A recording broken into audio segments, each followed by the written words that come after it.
Morning to all.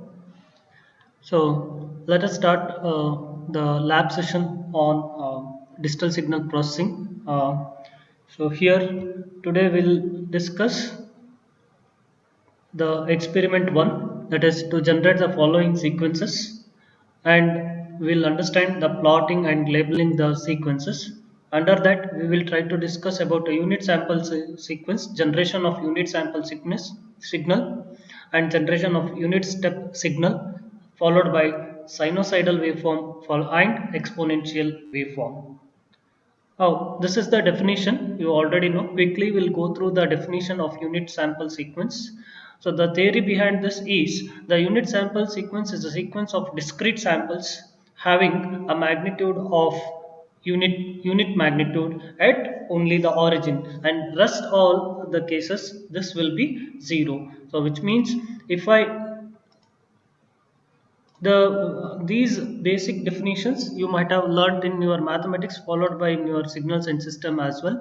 So this is the definition. So this function we call it as delta of n function, so where the n may be ranging from minus infinity to plus infinity, but the value of the is impulse lies at n equal to 0. The magnitude of this signal is 1, and rest in all other position the value is 0. That is what the meaning of impulse or unit sample. Okay, so this is also called as impulse function or impulse signal. Okay, so here I want to generate this in the form of code, right? In the MATLAB, I have one of the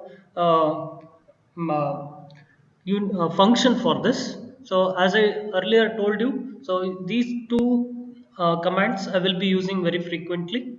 Now let me assume that I want to generate a signal for when ranging from, instead of minus infinity to plus infinity, I'll take it from minus 10 to 10, right? So which means that this is the value of m. So minus 10, minus 9, minus 8, and continues, it leads to 0, 1, 2, 3 up till 10 values. Here what is the definition according to the delta n? So delta n, it has to give me the magnitude at this position, and rest of all position I should able to generate 0, or its magnitude should be 0 except at n equal to 0 position, right?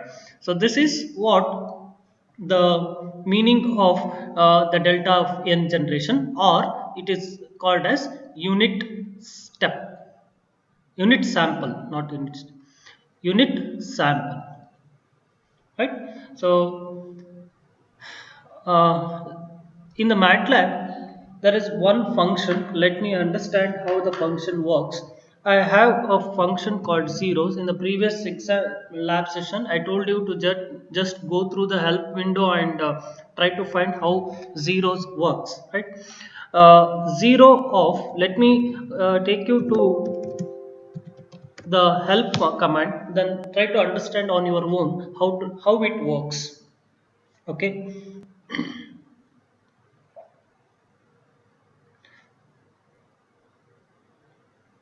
Since we are going with live, too many MATLAB is also heavy tool, followed by online screen recorder, followed by your the Gmeet. So it is too heavy for my system also. Sometimes there will be a certain amount of delay. Just hold on for few seconds. Okay. Now, see here, 0 means the computes 0 or gain in a linear system, right?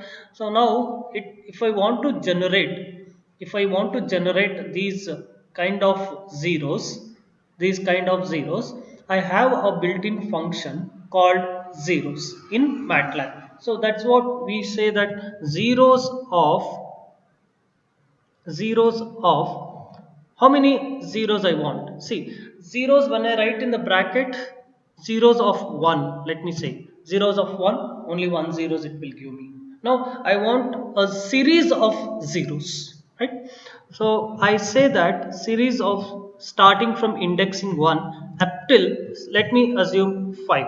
So what Let us see how it give me the output. Clearly, you can observe here there are 5 zeros because I am telling that first row then followed by 5 columns you append the same, right? And I cannot take indexing 0 of 0 because the MATLAB indexing starts with 1 not with 0. Okay, so now apart from this I have one more MATLAB function that is ones. Similarly, zeros as similar as to zeros. That is, I say 1 comma 5. What it means? It will generate me series of 1. Right? So now look at this. Very easy. Now you can easily predict. So now I take one x value.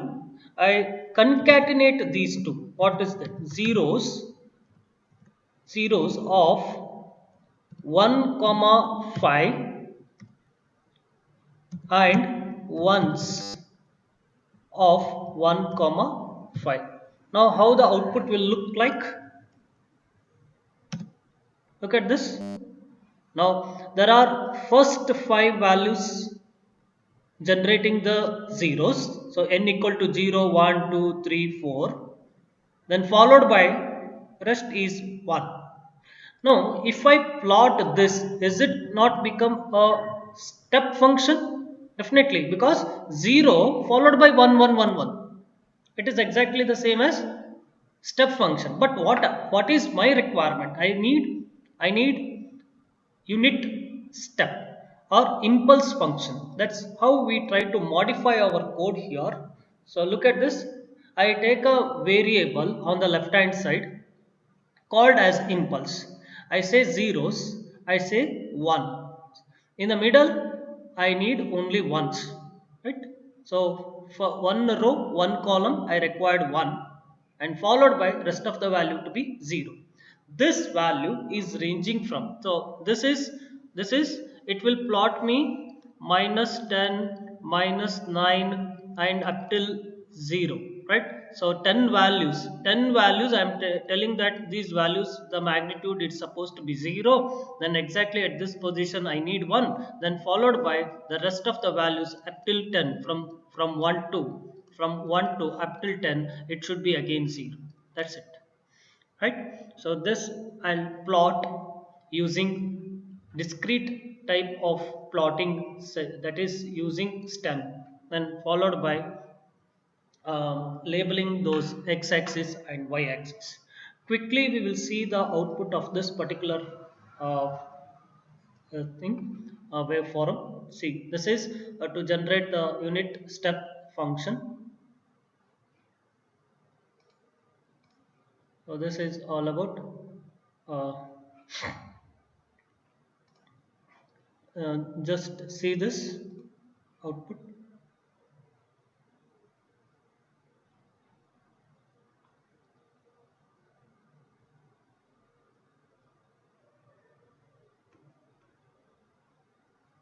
Let me say add to paths.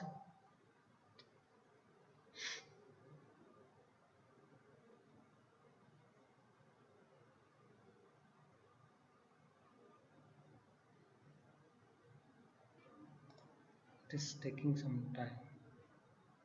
It is telling me that busy, so it is generating the output.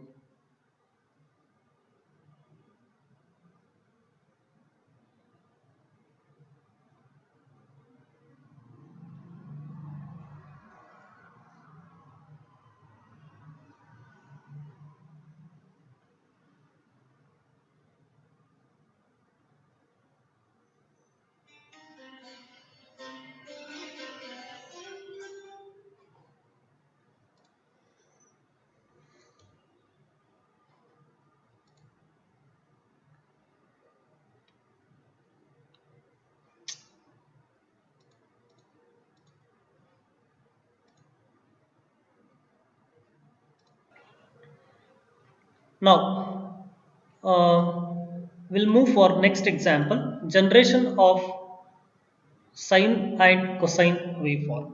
If I want to generate a sinusoidal waveform, what is supposed to be there? So my definition for, see, I want to generate a sinusoidal waveform.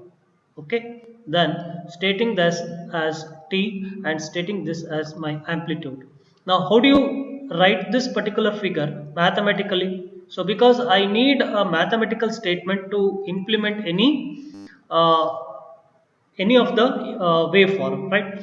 So therefore, I try to write this as the A. This is a sinusoidal waveform, sine of omega t, right?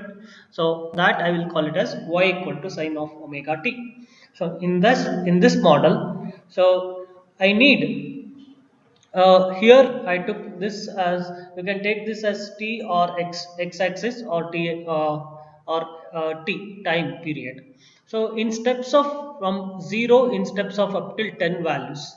Okay, I need to vary my samples. See, from 0 to x, I need to vary my samples. I need one sample here, I need one more sample here, I need one more sample here, I need one more sample, one more sample, one more sample, right? So in this fashion, I want to implement the sinusoidal waveform. So in the MATLAB, I have a built-in function called sine of x. So what it does? So it simply says that sine of from 0 to 10, it simply value it will put values of x equal to 0, x equal to zero point 0.1, x equal to zero point 0.2. What is this? This is a step size. See, in the previous programming, I simply write this 0 to 10. By default the step increment size is 1. Now, if I want to have a different step size, right, I want to increment the value by zero point 0.1. Then after 0, I will going to get zero point 0.1. After that, I will going to get zero point 0.2, and it continues. Or else, if I want to have step size to be 2 up till 10, then after 0, then it will give me 2, it will give me 4, and next it continues up till 10. So this is what the meaning of step size we talk about. Now followed by, I will plot this. I will plot this. So I will be using this subplot because I need to generate both the waveform, sinusoidal waveform and cosine waveform in a single window. So that's where I will make use of a subplot. I told you how the subplot works. Once again, if you want, let me clarify this. This is a plot. Okay, I want a one figure here. Figure 1, that is sinusoidal waveform. I need one more figure, that is cosine waveform. Okay. Now, how do you do it? So this is a plot 1. This is a space 2. This is position 1. This is position 2. Totally, how many columns are there? So column is 1, right? And rows are 2. Row first and second row. My subplot works in such a way that row position followed by column and followed by position. This is how the syntax of subplot works. Now in this case, if I want to place my sinusoidal waveform in this position, so what is to be written? Subplot, this is row number. How many rows? Totally this subplot should contain 2 rows. Okay, how many column it contains? One, only one column. Out of which, so when I say that 2 comma 1, it obviously divides my entire plot into 2 rows and a single column. Okay, in that I have a 2 positions. Now I put one position for this. So hence I say z equal to sinusoidal of x and subplot 2 comma 1 comma 1. Then I say plot here in this position, plot my x comma z. Plot my x comma z. Similarly, okay, now if I want to have a grid on, make use of a grid, then X label, Y label and the legend. So legend, just to differentiate these two, whether since I'm using two waveforms in a single plot, I should able to differentiate which signal is what. So hence I will be using legend here. So followed by, I'll going to get this sinusoidal waveform. So if I want to generate a cos x, then once again I say that y equal to cos of x. Okay, so it is as good as stating that sine theta and cos theta or sine of t into cos of t. So here the you can vary whether you can if you want to t you can take it, if you want to have a x you can take it, any variable you can consider, no issues. That's where I took it as subplot because I need it in the second position. And now just to differentiate between my sinusoidal waveform and cosine waveform, I put one more variable which is star, which means that this cosine waveform will be represented with the small stars. Okay, so rest of the things are as simple as that, so there is no much logic behind this. Okay, so let me run this program, I'll see how it works. Okay, uh,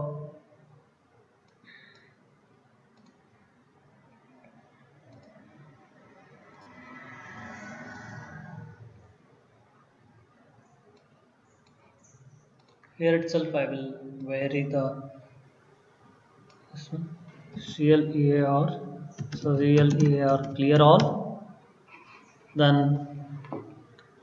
I say x equal to minus 0, starting with 0 in steps of point 1 up till reaches 10. Then I simply say sine of x. Okay. Is it possible to copy?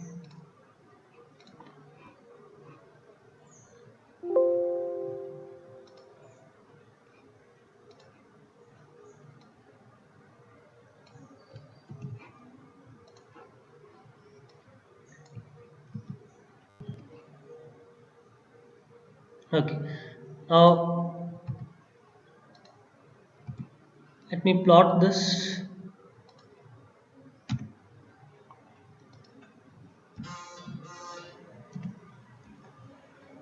Let me plot this and run the program.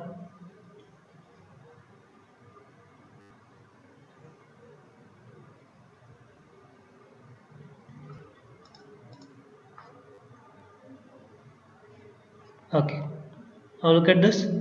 A signal starting from 0 up till 10 in steps of point 1 we have decided. So you can able to see the generation of sinusoidal waveform. Now followed by I need cosine wave in the same plot. So let me take the cosine waveform function and I'll try to place it here. Okay, so this generates me the cosine wave, and this line upper lines generates me the sinusoidal waveform. So run this.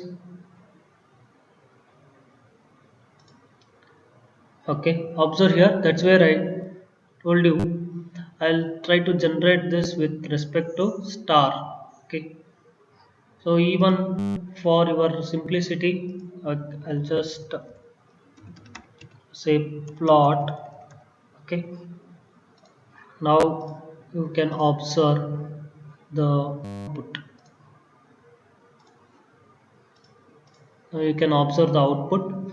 So see here, sine always start with 0 because sine 0 is 0. When x equal to 0, cos 0 is 1, hence it is at 1. Okay, this is the differentiation between sinusoidal waveform and cosine waveform.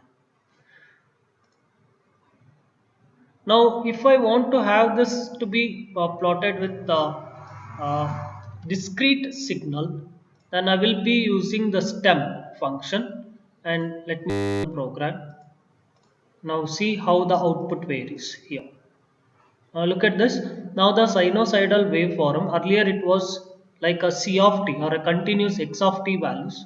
Now it is something like x of n form. So in the form of discrete values. Okay, so these are the small variations that we try to make. Now the next point here, after performing this sinusoidal waveform, so here we are not giving you any frequency to generate the signals, right? Now I will ask you to generate a sinusoidal waveform by considering two different signals, so f1 and f2. So let me say one of the sinusoidal waveform should consist of frequency f equal to 10 hertz. Okay.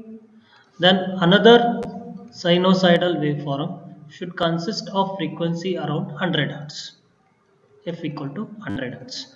Try to generate these two values in a single plot. So what is to be done here?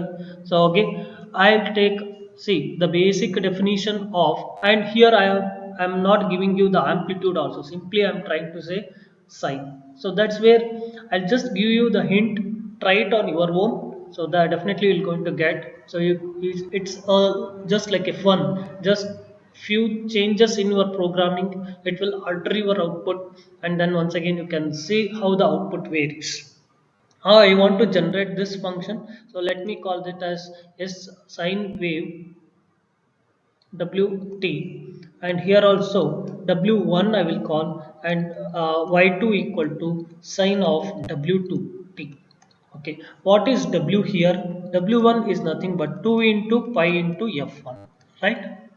And what is W2? W2 is nothing but 2 into pi into F2. Okay, that you are supposed to write. So for both the figures, T, you take a range of T, maybe from 0 to pi. Now I can take this in another way. I want to generate it for 0 to 2 pi, right? Starting from 0 to up till 2 pi. Okay, 0 in steps of some values. Okay, up till it reaches 2 pi value, 2 star pi. Okay, you decide your steps what is to be, then followed by I want to have a f1 frequency. The f1 frequency is 10, so I simply write 10. Now I want to calculate w1 for this. 2 into pi into w1 f1. So I got w1. So I'll generate y is equal to, so let me decide the amplitude is a1. A1 is 2. The amplitude of this is supposed to be 2, and let me assume that the amplitude is supposed to be 4 for this a1 and a2. Okay, let me finish up this particular part. So y1, I need to generate y1. Y1 is equal to a1 star, what is to be written, sine of, sine of what, omega 1 star of t. Fine, omega 1 star of t. For each value of t, you need to generate a y1. So once you're done with this, so plot this. So how do you plot? Make use of subplot, then plot y1. Okay, plot this y1. Similarly, again take f2 equal to 100 hertz, then calculate w2. W2 is nothing but 2 pi f2 here, f2 here, for which you are supposed to take again a2, you consider here supposed to be 4, then for which you are supposed to calculate y2. Y2 equal to a2 into sine of what, w2 into t. So you will generate another frequency of sinusoidal waveform, and similarly you plot this one also. Is this clear? Try this particular example on your own, and if you could get, that's good, well and good. And similarly, once you're done with the two different frequencies of generating a sinusoidal waveform, go for generating the cosine wave, one sinusoidal and one cosine waveform. So later on you can, if you wish, as an application, you can go for generating a ds-bsc waveform. Why? What is the meaning of ds-bsc waveform? So there will be one message signal for which, so this is, what is this message signal? Message signal will be having some frequency f1, right? So and you take a one more signal called carrier signal, which is a high frequency signal. So then you have a mathematical equation to generate a AM signal. So use this AM signal, AM definition. So you make use of the AM definition, so that in turn you can generate, so amplitude modulation for the same. Okay, so here this is how you can integrate from one signal to another signal, and followed by, if you know the mathematical equation, just keep on connecting them. Okay, if not, okay, let me take it in the next classes, but not Unless you try this, it's not possible. Don't expect everything to be like explained in the class. So I told you how to generate two different sinusoidal waveforms. Then you are supposed to continue that to take a sinusoidal waveform with f1 frequency and f2 frequency. Call this as message signal. You take this as m, and you take this as a c. So C with some frequency, M with some frequency, and you have a definition for AM signal, mathematical equation. Use that mathematical equation to generate the AM signal. Okay. Okay. Now I'll just take you to the another simple example. That is directly I'll come to the convolution with and without built-in function. Now we have a convolution. What is the definition for convolution? So y of n, basic definition is y of n. Convolution is nothing but the linear convolution I am talking about here. When I say that convolution, it is linear convolution. X of n is to be multiplied with h of n minus k, where this value of k is ranging from 0 to n minus 1, right? So this is my fundamental definition.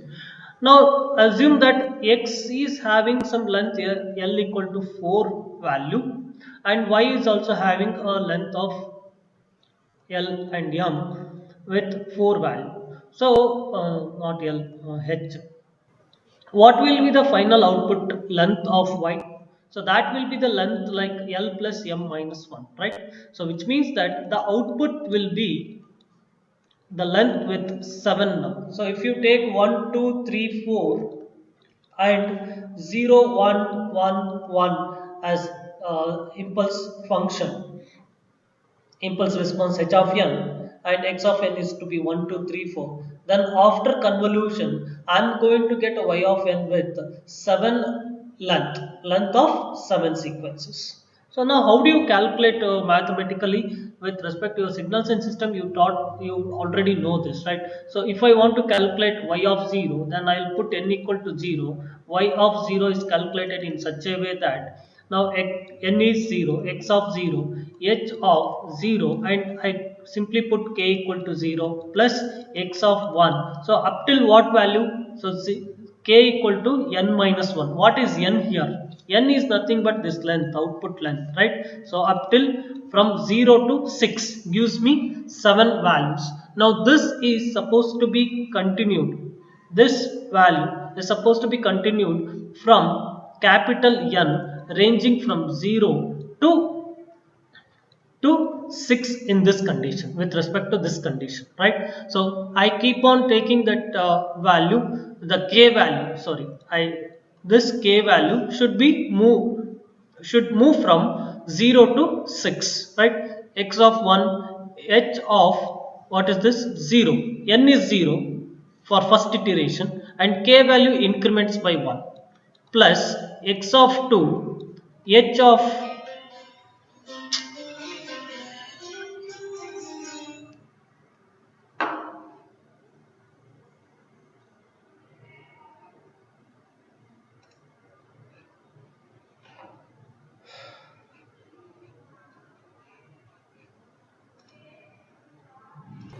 okay, look at this.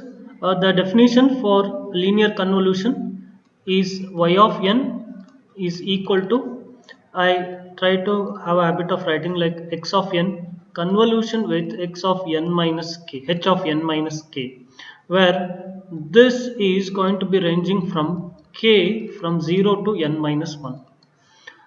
I need to understand that if I want to write a program, I need to understand that till what value of k I need to calculate, or till what value of n I need to perform this operation. So very first important, I consider the length of x, I consider the length of h. Let me assume the length of x is 4, the length of h is 4. Then what will be the length of y? The length of y will be the length of x plus the length of h minus the 1, right? So in this case, this will be 4 plus 4 minus 1, that is total 7 samples or 7 sequences you will going to get at the end of the function.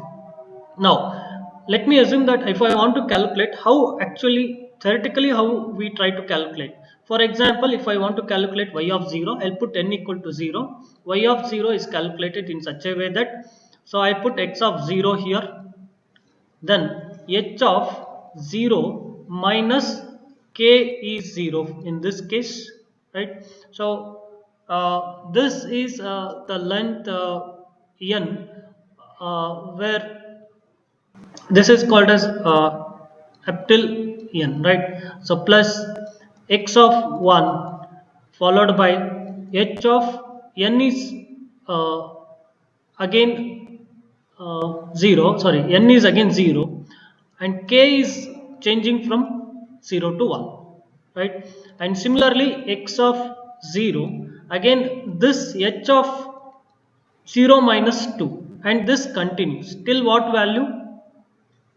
till it reaches till it reaches n minus 1, right? So therefore there are two loops.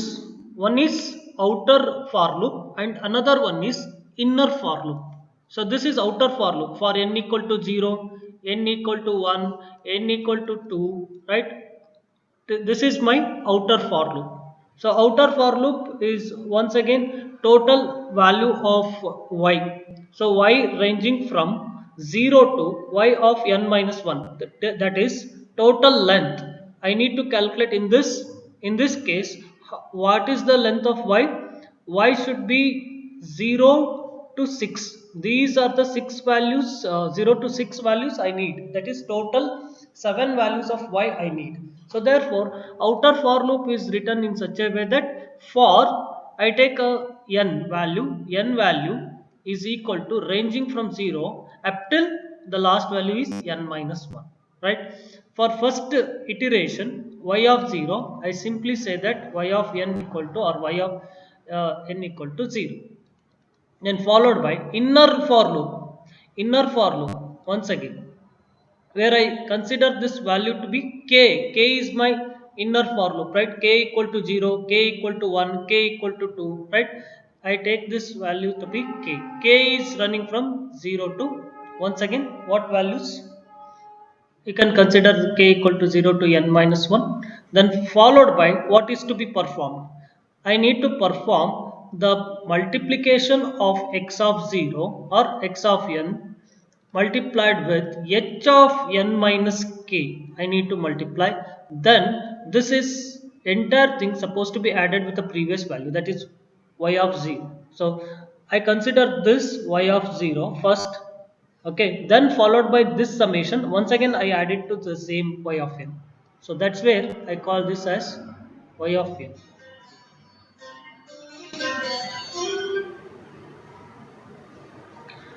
The output, what will be the output here? Y of n. Y of n equal to, that is it is something like in your C programming, sum equal to sum plus, right? So that is supposed to be the main logic here, okay. Now one more very important case, I am supposed to perform this line if and only if h of n minus k is greater than 0, because look at this, in case of impulse function h of minus n, what will be the value? Or h of n, if n is less than 0, what will be the value? It is 0, right? So 0 into anything will be 0. So therefore why you invest time in calculating those? So for every h of, in this case h of minus 1, and in this case h of minus 2, so it is obviously 0, right? So I will put on condition, you perform this operation if and only if n minus k is what? Greater than 0, right? So I put this condition. If this condition is true, then only I will perform this. If not, I don't perform this particular operation. This is my logic of the program, okay.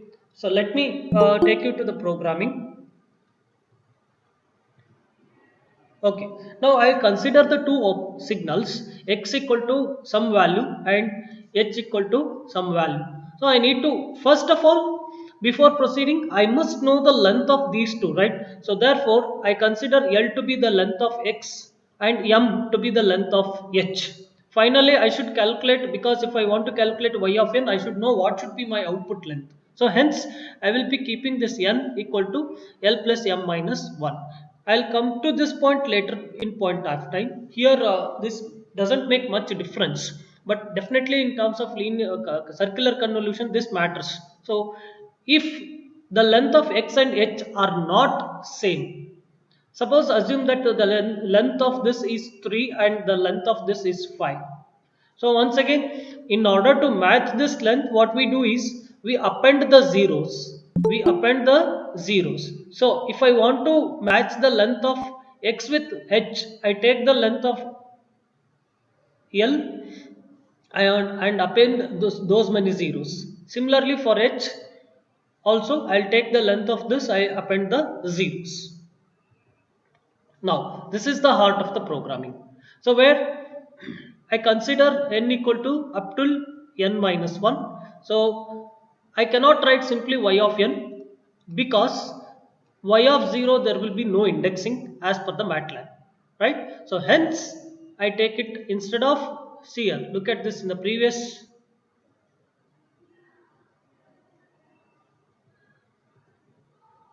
Here, y of 0, MATLAB will not recognize this, right? So, always I should start with 1, indexing 1. Hence, what I should do, n is added with 1. So, that is where y of n plus 1. It always starts with n plus 1 because I am considering n to be starting from 0 indexing. So, I just make an alteration by adding with 1. So that's where I take initial value y of n plus 1 to be 0. Then inner for loop. So this is outer for loop in this condition, that is y of 0, y of 1. So this is my outer for loop.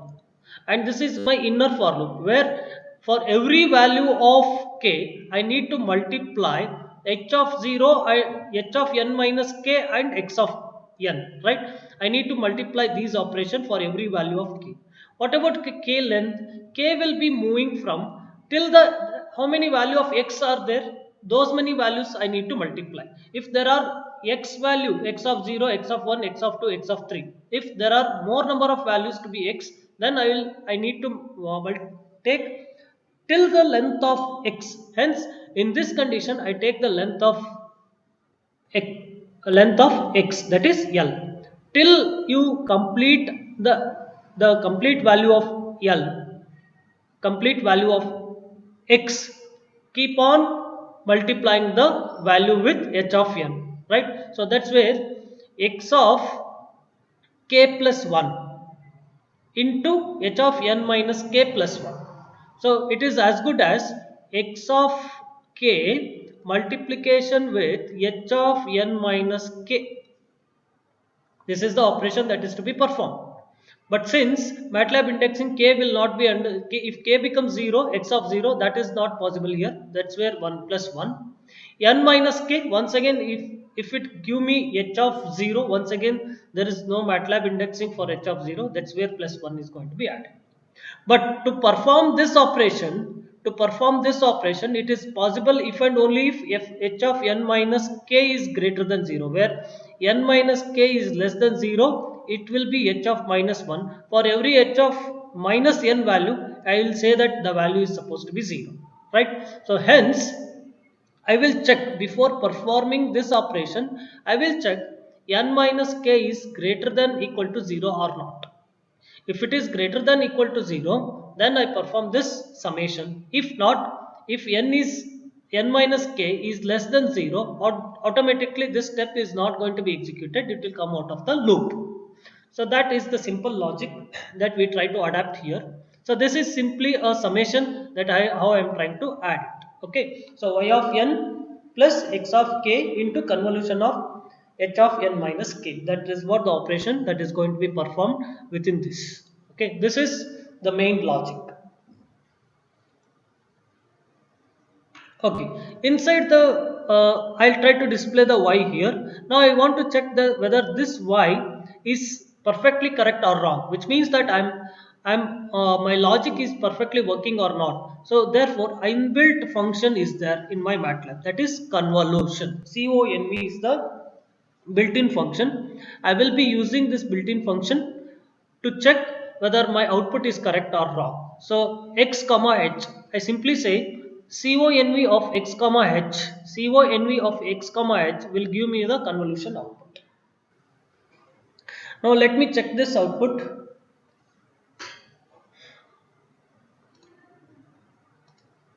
in the MATLAB. Okay, my convolution. So here you can observe I'm trying to add or append these zeros. So this is the same example I took as there it is in my slide. I'll simply run this program now. Okay. Now, so look at this. N value, I'm trying to display the N value. Let me put a semicolon here. Look at this. Display y. Y is what? 1, 4, 10, 20, 25, 24, 16. So I'm using a built-in convolution. Okay, or else let me delete this. I'll simply say. Now this is my output. I want to check whether this output is same or not. So I will be using a convolution inbuilt function y is equal to conv. So or I simply say verification verify. Verify is my variable I'm trying to take. Con is the built-in function I'm using. So within this function I need to pass the parameters, that is x comma h. X and h I will pass it, then I will check the output. Look at this. 1, 4, 10. So hence whatever the logic that we wrote is perfectly correct. Okay, if you want to plot this, you can plot it, right? You can use the stem function and you can say n, right? Or else okay, capital N comma y, right, along the x-axis and y-axis. Run this program and we're going to get the figure. Maybe stem x and y must be the same length, or capital Y, it is supposed to be capital Y.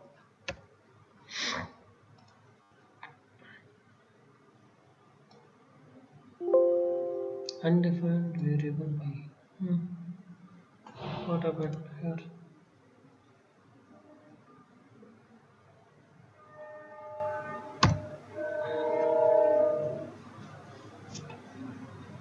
X-axis, y-axis.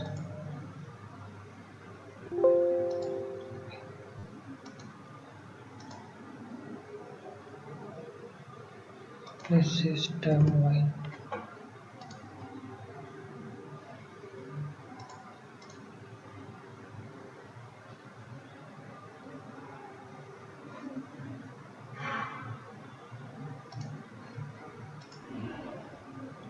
Okay, there are previous values.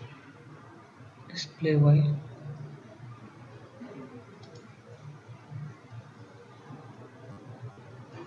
Now look at this. So this is how from the value running from MATLAB indexing 1, there are supposed to be 7 values, 1, 2, 3, 4, 5, 6, 7, that is already plotted along the y-axis magnitude. Okay, this is how you usually calculate the linear, perform the linear convolution in your regular lab, regular DSP problems, right? So same thing, we try to perform this using MATLAB programming here. Okay, what we did is fundamental. You need to understand the equation, fundamental equation, how we are supposed to write that equation in the form of programming. So this is my entire logic where I try to put my equation in the form of logic. Similarly, you perform a circular convolution. You try for the circular convolution. One extra thing that you are supposed to put here in the in circular convolution. What is that? So if n minus k is less than 0, what you are supposed to do? You need to add it, right? See, in circular convolution, what happens? X of n minus n. If it is less than what we if it is x of n minus n, what we do? We add this capital N, right? So we perform this n minus n, then once again it will be within the range of 4, within the range of 4 values, then we perform the circular convolution. Only this small thing you are supposed to perform, that is, y of n is nothing but x of n h of n minus m with a circular convolution. So this shift is supposed to be circular shift. Okay, there it was time shift operation in linear convolution. In circular convolution it is supposed to be circular shift. Okay, perform the circular shift, then perform the multiplication, then we're going to get a circular convolution output. Okay, try this. If not, once again I'll try to take you the few more examples in the next lab session. Okay, please let me know if you have understood the logic or not.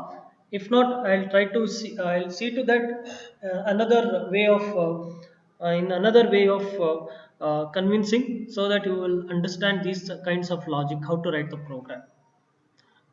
Did you got this logic, the convolution and the generation of sine wave form as such? Any doubts? Any doubts? Okay, if not, we'll try to meet once again. I'll intimate you when will be the next class. Finish off your internals, then later on we'll see. Okay, thank you. Wish you all the best for your internals. Do well.